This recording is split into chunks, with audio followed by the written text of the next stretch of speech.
Hi, hello everyone. Have a good day to all of us. I'm here once again, ang inyong kapatid si Lina Hong alias Adele. Adelina Raginihong, dami ko pong pangalan.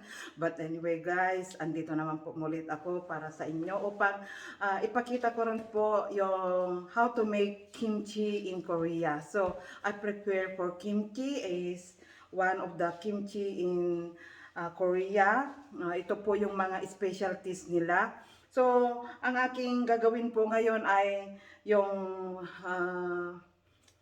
kaktoki. Kaktoki is for radish kimchi. Yung tinatawag po ito. So most of all, our place po in Philippines, mostly in Baguio City, a lot po of radish. So sa mga gusto pong magluto, so we need to ano po, yung magluto ko rin kayo ng kaktoki, kimchi radish po, radish kimchi, kasi masarap po, a lot po of vitamins and benefits po, maganda rin yung radish. So you check po yung sa internet ninyo and makita nyo po yung mga benefits po. And also the mole kimchi is water kimchi. So this preserve po na ito'y maganda sa ating katawan, preserve for later on after 2 days or 3 days. Parang ang lasa niya po ay nag-aasim. So nandun po yung vitamin C, kahit hindi po lalagyan ng suka, automatically po na ang taste niya po ay like sweet sour vinegar po yon. So ang sarap po dahil napaka-healthy po ang mga inhanda ko pong specialty of the Korean po. Culture din nila sa pagkain. So, ito po yung mga ingredients po na nasa po lamesa, even though na I don't know how to cook, but I just plan na I will try po to make it na makita nyo rin kung ano po yung mga ulam po ng Korea. So, we are here po na isa po kami sa mga naging dito na po tumira at natuto na po kaming kumain ng very spicy. So hanggang sa tainga po yung angang. Kaya, kaya by the way, ito na po yung ulam. Marami po dito ang ulam, pero natuto po na kaming kumain ng ulam. Di po ba mga visitors ko po? So I have a visitors today, my brothers, our kindness brothers in the church. So siya po si Hello, Brother good afternoon. Celso. Why he's here? Because he wants to massage at the back pain and the shoulder. Yun po, kaya nag-absent po sa kanyang work. So, he is very kindness, guys. So, he is single. Hello. He is single now. So, how are you, brother? I'm fine. Oh, so, brother, he is fine. Also, and he is single at the age of 49, going 50. So, gwapo po siya, di ba? Ayan, ang mga brothers namin. And eto naman, and I just want to thank you today because ito nga po, she is the one to accompany me to make the kimchi after all, she have a work, came from Yongdok, but she is here to accompany me to make a kimchi, and she's the one to make this one, made this one, the latik rice, latik rice. Yes, this is very delicious. Ito po siya. This is very delicious. Okay, and the bread, ito po yung pinagtanghalian namin, sinasabi ko po lahat sa inyo. Wow! So, wag po kayong magsawa po. Thank you, mga sisters. So, wag po kayong magsawa po na manood po sa aking ginawang kubo. Tayo'y magkaisa po, no? How to make po ng mole kimchi, the water kimchi po. So, ito po yung una pong ingredients. So, kailangan natin po ito yung una, ito po yung, kasi hindi po handa. Ito po, i-prepare ko lang po ito. Ito po yung gagawin po dito. Ay, ano na. Ito po siya. So, dito na po tayo kukuha po ng tubig. Nakikita na.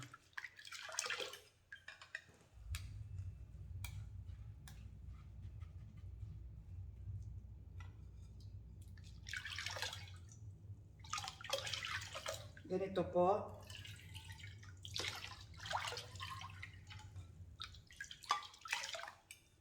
Yung iba po hindi na po ito ini-screen, sinasagat. Ano yung sinasagat sa Tagalog, guys?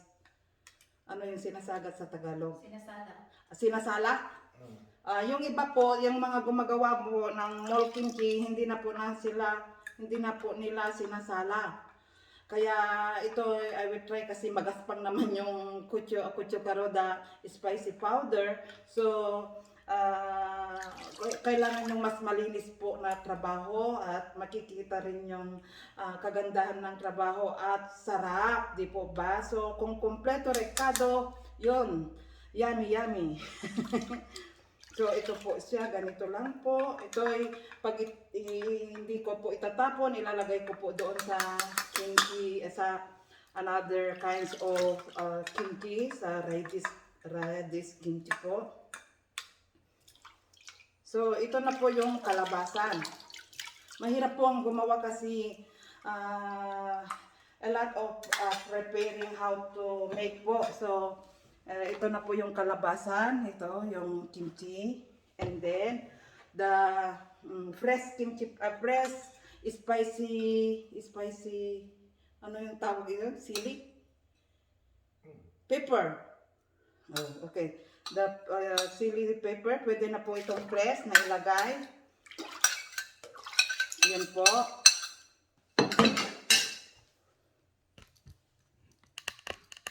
And then, ito po para mas makita, a little bit, the thin slice of ginger, konti lang po.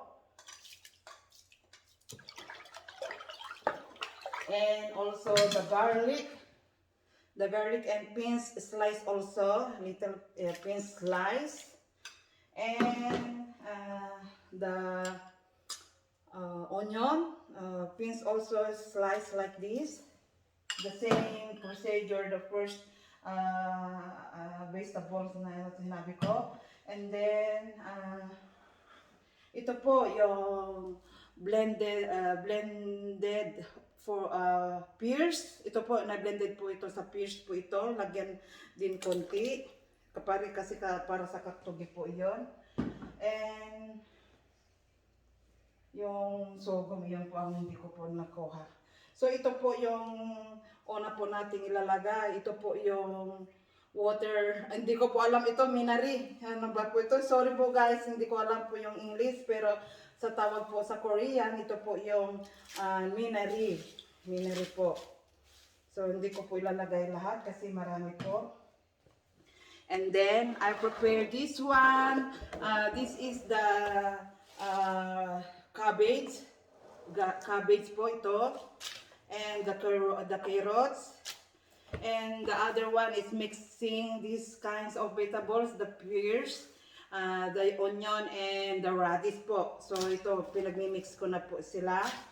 And the spring onion, the small one. So ganito lang po. So ito, sabay-sabayin ko po itong ilalagay po, ganito lang.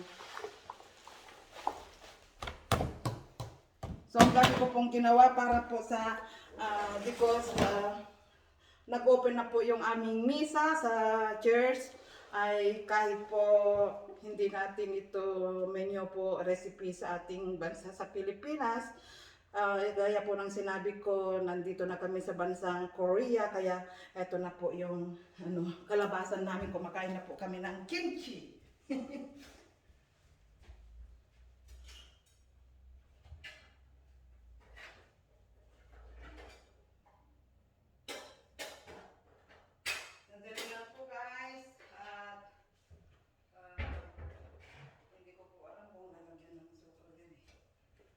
So, ito po yung pampalasa. Simple lang po. Sugar, salt, yung ano po, yung mineral salt, and the rock salt po. Okay, so kunti lang natin po ang ating ilalagay na mineral mineral salt. Ito po. Malagyan ko na po yung yung alat. So ito po din yung rock yung salt.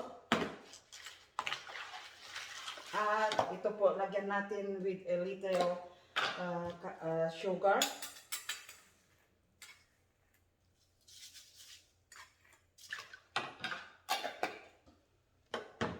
So ito, ganito lang po. Napaka-simple lang po, pero siya po yung anghang po, siya yung magluluto po ito sa minimix natin sa vegetables po na ito.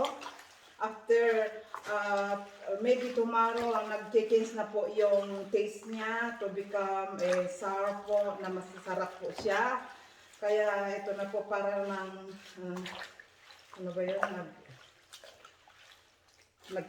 nag-preserve po kami ng maasim na sampalok, yung tamarin parehas din ano. Ano pa ba yung isa? Yung inaano, pina-preserve pag ano yan? Tamarin, kalachuchi, ano yung kalachuchi? Ay, ano na yun? Kamantin. Sorry guys. Ano po yung pwedeng i-reserve at pa-preserve sa atin? So ito po siya. Ayan. So kulang po yung anghang. I think medyo po siya light. So pwede po natin ito add for ano po yung kimchi, yung gochujang. The English po yung gochujang is the spicy pepper po, powder. Ito po, ganito lang po siya.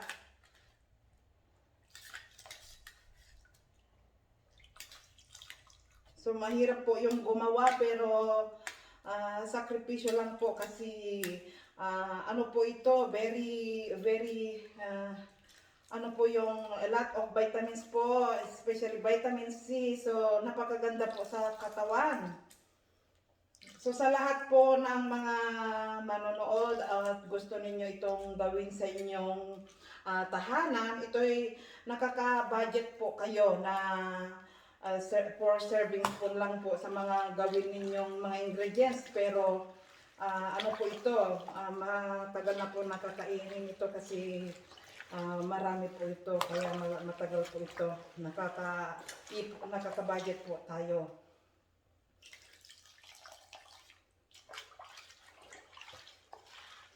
So tignan ko yung lasa.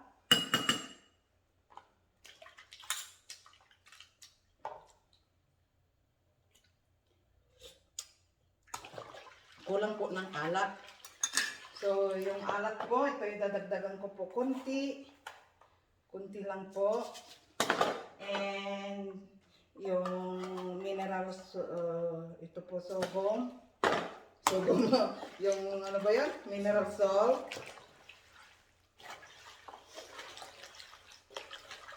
Tama na po yung tubig kasi ma-absorb po mamaya yung mga vegetable po dito ay ano ba yan?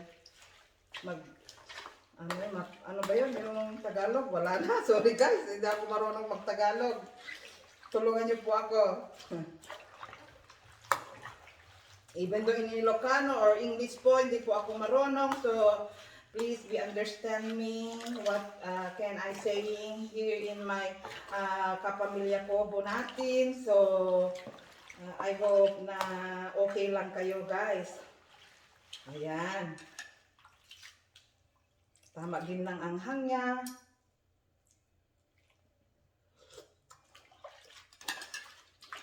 Hindi ko malasahan kung anong lasa. Pero masarap. Mi, marunong ka bang maglasa? So we can call our sister Hermie. Wala, hindi naririnig kasi busy po sa kanyang pakikinig sa Anong gusto mong itulong sa'yo, madam? Pwedeng pakilasahan kung anong lasa. Okay. So, ipapalasa natin sa ating kapatid. Simple lang po kung ano po yung kulang. Lalasahan daw natin para kung ano.